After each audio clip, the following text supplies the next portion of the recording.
In 2005, Emma Renold's book, Girls, Boys and Junior Sexualities, was published.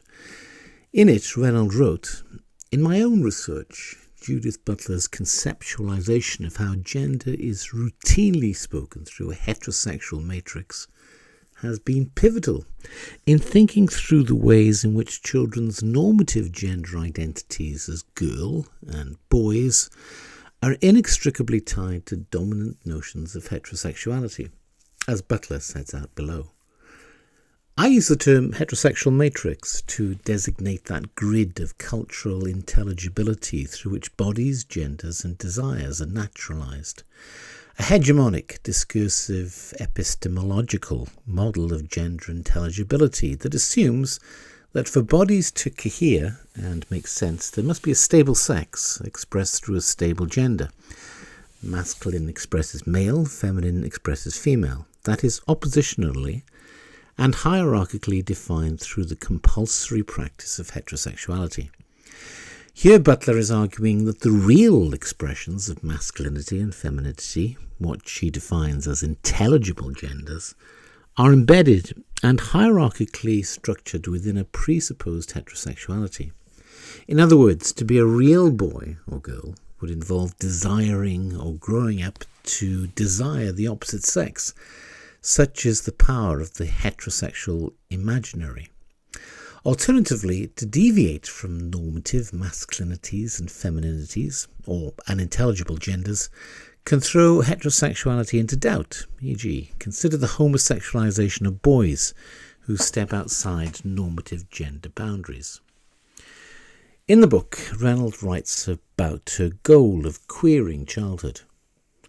A number of researchers who have been exploring the school as a specific social and cultural arena for the production and reproduction of gender and sexual identities have been inspired by some of the theoretical developments within queer theory. Much of this research, however, has centred on the domain of the secondary school and thus the sexual cultures and relations of young women and men, particularly men. There is, nevertheless, a small but expanding body of research queering childhood sexualities and interrogating the gendering of sexuality and the sexualization of gender with children in their preschool, elementary and junior years. Indeed, one of the broader projects of queer theory, that of queering existing theory, and in doing so rendering visible those sites and spaces not usually associated with sexuality, is certainly something that these latter studies have accomplished. Also, each in their different ways has confronted and disrupted not just the binaries of sexuality, gender and ethnicity, but the sedimented generational binary of child-adult. One of the projects of this book is to encourage what could be described as a queering of childhood, that is, paying attention to the multiple and contradictory ways in which sexuality is constitutive of both the subject child and the social and cultural institution of childhood. Queering childhood involves not just the queering of sex, gender and sexual binary oppositions such as male, masculinity, female, femininity, and heterosexual, homosexual, but also the generational binaries, adult, child, and sexual, asexual. More specifically then, queering childhood pushes us to identify and think otherwise about, and thus trouble, the heterogendered and heterosexualized nature of identity categories such as girl, boy, and child, and foregrounds the heteronormativity of children's childhoods more widely. Renold references the work of Debbie Epstein. Epstein is another queer theory scholar who evidently acted as something of a mentor for Professor Renold. Her name is mentioned 85 times in the book. Together, Epstein and Renold co-authored an edition of the journal Sexualities that followed a conference held at Cardiff University in 2004. In her acknowledgement section of her book, Renold wrote, "A big thank you goes to Debbie Epstein, who first encouraged me to turn the thesis into a book back in 1999. Since coming to the School of Social Sciences at Cardiff University in 2003, Debbie has been an inspiration and the source of much support." Debbie Epstein is an academic with an interest in sexuality and education. In an article entitled Practising Heterosexuality, published in 1993, she reviewed the book Sexuality and the Curriculum, the Politics and Practices of Sexuality Education. She wrote, Sexuality and the Curriculum is, then, the first book for some time specifically to address sexuality in the school and college curriculum. It is certainly the first with any claims or pretensions to have been influenced by contemporary debates on identity and sexuality. It seems from Peter McLaren's foreword that the intention is to take a broadly postmodern perspective on sexuality and the curriculum, and in many ways this is a welcome move. Post-structuralist and postmodern critiques of categorical binary divisions between, for example, male-female, straight-gay, are important in understanding the complex ways in which we all make sense of our lives, including our relationships to sexuality. We certainly need to apply some of these complex understandings to education in general, and sexuality education in particular. If we are to be successful in developing effective anti-oppressive curricula, it is also important that we start applying some of them postmodern, and particularly feminist postmodern, appropriations of psychoanalytic theory to issues of sexuality in the curriculum, since these have the potential to help us understand the psychic investments which people have in maintaining both difference and inequality. Epstein continues. Part 2 of the book concerns gender and sexuality. This is a theme which has been investigated by a number of feminist and lesbian and gay writers. Judith Butler, in the field of philosophy, builds on Adrienne Rich's early work on compulsory heterosexuality to develop a theory of gender trouble, in which she argues that it is impossible to understand gender relations except through what she terms the heterosexual matrix. Epstein wrote the foreword for Renold's book. In the foreword, she wrote, "Yet we know that gender identities are usually well established by the age of 2 or 3, that parents, carers and workers in daycare and nurseries constantly support and reinforce heterogender, and that very young children are active meaning makers in many areas of their lives, and clearly this includes gender and sexuality." She provides no citation for her claim about the establishment of gender identities, but it may very well be derived from the work of Robert Stoller, who coined the term gender identity in the 1960s. In an article by Hudu Abu Suwa and others, it states, Stoller outlined 3 main factors that contribute to the development of gender identity: biological and hormonal influences, sex assignment at birth, and environmental and psychological influences.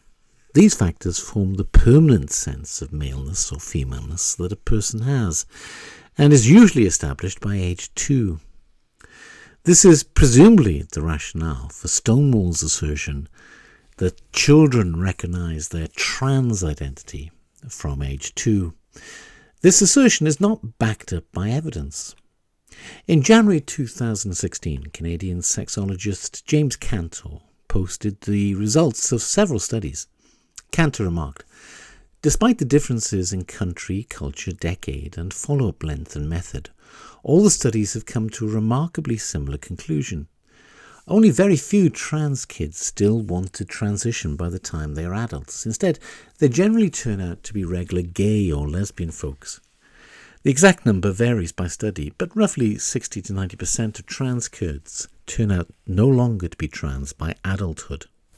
In her foreword to Renold's book, Debbie Epstein continues, "It is tempting, when writing about children's masculinities and femininities, to overemphasize the ways in which they vest themselves in dominant versions of gender, at the expense of recognizing the many, often subtle ways in which the same children may resist them.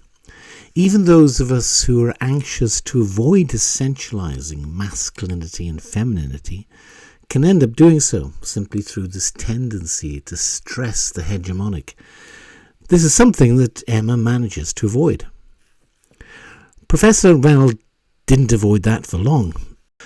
Renold was chosen to establish the Relationships and Sexuality Education curriculum for Wales, where it is mandatory for children from age 3 To be taught that people have a gender, where gender is not a synonym for sex, but an identity which can include male, female, and non-binary. She is essentializing masculinity and femininity. Dr. Alison Parkin was also given credit in the acknowledgement section of Renold's book. At that time, Parkin was director of Stonewall, Cymru. Parkin was chosen to advise on the Gender Equality Review for Wales, and she too has advised that the gender binary should be challenged, disrupted, and the fluidity of gender identities recognised. In November 2019, Jane Hutt announced, "We have been striving for gender equality for generations. We need everyone to be engaged with this work if we are to achieve the level of change we all want to see. And this includes men, women, boys, girls, and non-binary people." I would like to take this opportunity to thank Chwarae Teg for their hard work, commitment and passion in undertaking the Gender Equality Review. I also wish to express my gratitude to Dr. Alison Parkin and the Wales Centre for Public Policy for their work on their supporting reports.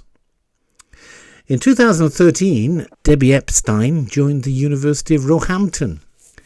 In 2018, she was one of 54 academics who signed a letter that was published in The Guardian. The letter stated, "We represent a newly formed network of over 100 academics, most of whom are currently employed in UK universities.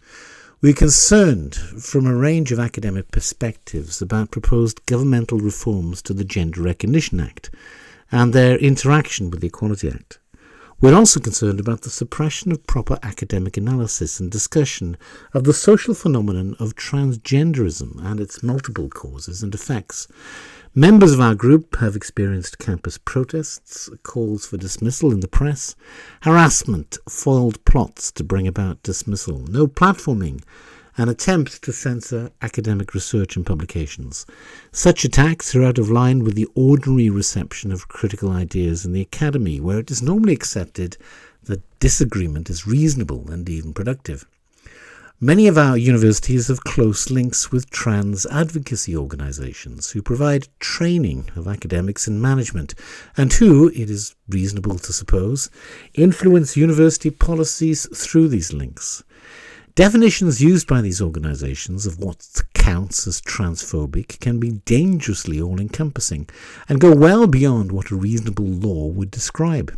They would not withstand academic analysis, and yet their effect is to curtail academic freedom and facilitate the censoring of academic work. We also worry about the effect of such definitions on the success rates of journal submissions and research grant applications from governmental bodies such as the AHRC and ESRC. We maintain that it is not transphobic to investigate and analyse this area from a range of critical academic perspectives. We think this research is sorely needed and urge the government to take the lead in protecting any such research from ideologically driven attack. Signatories also included Kathleen Stock and Joe Phoenix. Debbie Epstein is now a gender-critical feminist, or TERF, or, as Lou Thomas, chair of the Welsh Government's independent LGBTQ+ expert panel, on which Professor Renold sat, would label her, a fucking bigot.